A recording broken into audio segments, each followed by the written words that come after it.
Sports Illustrated predicted the Baltimore Ravens season and did them very dirty, in my opinion. But before we get into that, Ravens Nation, welcome to Flock Talk, your home for all things Baltimore Ravens football. If you are a Ravens fan and you're new to this channel, hit the like button, subscribe. It's free, it's easy, it helps grow the channel. It's a win-win for everyone. I appreciate you watching and supporting. But enough of that. Sports Illustrated writer Connor Orr predicted every single Baltimore Ravens game this season and had them finishing a rough 10-7. That is right. That is behind the Cincinnati Bengals, who he has finishing 11-6. The Pittsburgh Steelers, who have so many questions at quarterback, if I could learn to talk. Questions at quarterback with Mr. Unlimited and Justin Fields, who I like, but has been a turnover machine in his career, who also finished 10-7, putting the Ravens at 3. That's right, not first, not second, but 3 for the defending AFC North champs, finishing with the Cleveland Clowns in 4th spot, which is surprising absolutely nobody. But I digress, Cleveland fans. He has the Ravens going 5-1 to start the season. Now, listen, the Ravens have one of, if not, I would argue, the toughest first 4 or 5 game stretch. Not just do you have to go to Arrowhead in the first game of the season, but you also have to face the Cowboys. You got to play the Bills. It's a very tough stretch to begin the season. So if the Ravens come out of that 5-1, I can't help but think they're going to finish better than 10-7. When are people going to start respecting the Baltimore Ravens this season?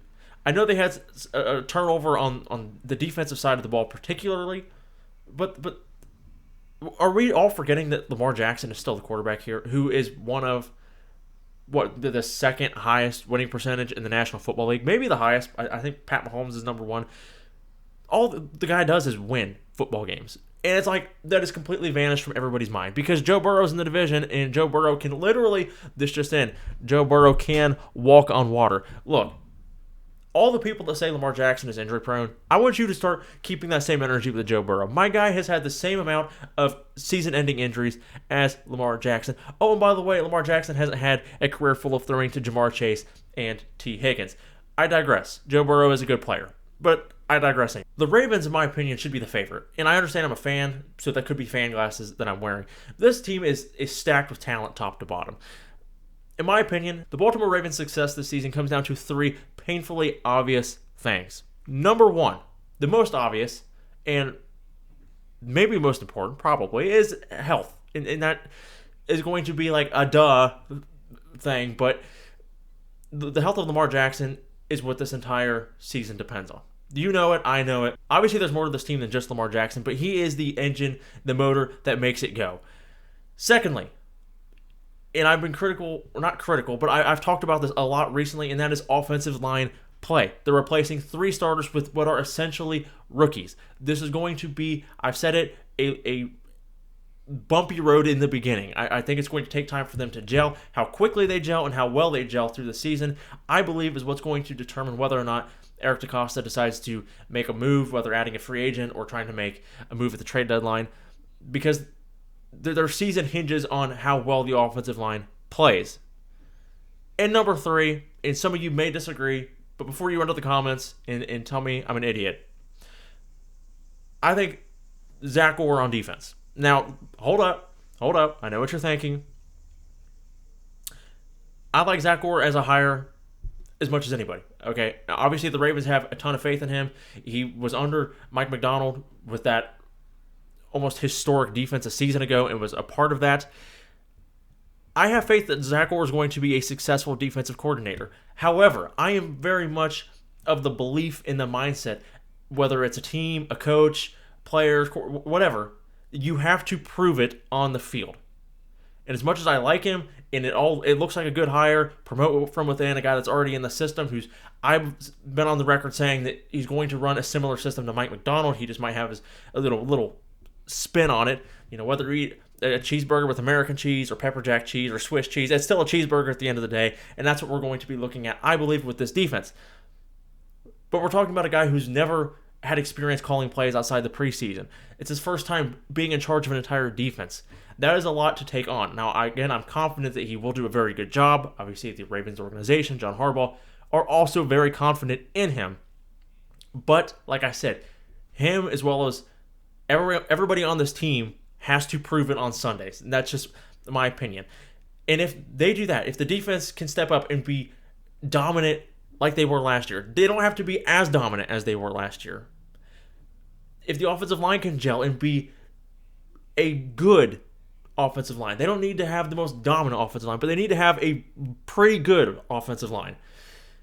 And, of course, everybody stays healthy. The Ravens are going to win the division, I believe. As far as defense is concerned as well, they do have a lot of turnover. Okay, you can't deny that. They lost Patrick Queen, who was a big part of the defense last year. Now, I believe Trent Simpson is going to come in and do just as well. But he has to prove it. They lost to Jadeveon Clowney, who's one of the sack leaders on this team. Who's going to emerge and fill that void? We keep hearing Odafe Owe. Is this the year that we finally see him get close to or maybe hit double-digit sacks for the first time in his career? The Ravens need that production that they just lost when Jadeveon Clowney took his talents to a team that is never going to win. Additionally, they lost the interception leader in Geno Stone to a division rival, the Cincinnati Bengals. Who's going to step up and fill that? Obviously, I think the Ravens have the most stacked secondary in the league, so that one I'm not as concerned about. But again, there are some question marks on this team. I think that I believe in this team though. I think they're going to be really good top to bottom. I think once the season goes and the offensive line gels, the defense, I think they have everything they need to be ultra successful this season. And again, this team is led by Lamar Jackson, who is, in my opinion, the second best quarterback in the National Football League. When is the obsession with the Cincinnati Bengals going to end? I don't understand. I understood picking the Cincinnati Bengals when they won the division, but they did not win the division last year. And look, they also have a problem with Jamar Chase. What his future holds, I don't know. But, in my opinion, the Baltimore Ravens should be the favorite to win the division this season, followed, I can see, by the Cincinnati Bengals, assuming Joe Burrow does not have another season-ending injury. The Pittsburgh Steelers are always going to be right around that 500 to a little above because Mike Tomlin somehow never has a losing season. It's incredible. But I have zero confidence in Russell Wilson, who has not been good since he left Pete Carroll. Justin Fields, I think, has tremendous ability, but he's been a turnover machine. And again, he hasn't proven it on the field. I keep going back to that because it is ultra important. You can have all the hype in the world, you can have all the potential in the world, but until you get out on the football field on Sundays and prove to everybody that you are an elite player, it means absolutely jack diddly squat. And the Browns, aka the Clowns, because, well, Deshaun Watson's probably not going to play either. He's probably going to have a sore shoulder the first game, and then probably need a season-ending injury after he plays like 1 or 2 games. Absolute bank robbery is what Deshaun Watson just did to the Cleveland Browns. That is why you do not give fully guaranteed contracts to players. But look, it's the Browns, and absolutely nobody is surprised by that dumpster fire. At least they have a good defense, though. All right, they do have a really good defense. I will give them that. But Ravens Nation, I'm going to stop rambling. What do you think? Let me know in the comments. Who is going to win the division? Who should be favored? Rank the division 1 to 4. How you think it's going to play out in the season? Like I said, I got the Ravens 1. I got the Bengals 2. Steelers 3, and the Browns 4. Obviously, that's assuming everybody stays mostly healthy throughout the season. But I want to know what you think. Let me know in the comments. As always, thank you for giving me a few minutes of your day. Ravens Nation, if you're new here, like, subscribe, turn on your post notifications so you never miss a video about your Baltimore Ravens. I will see you all in the next video. Go Ravens!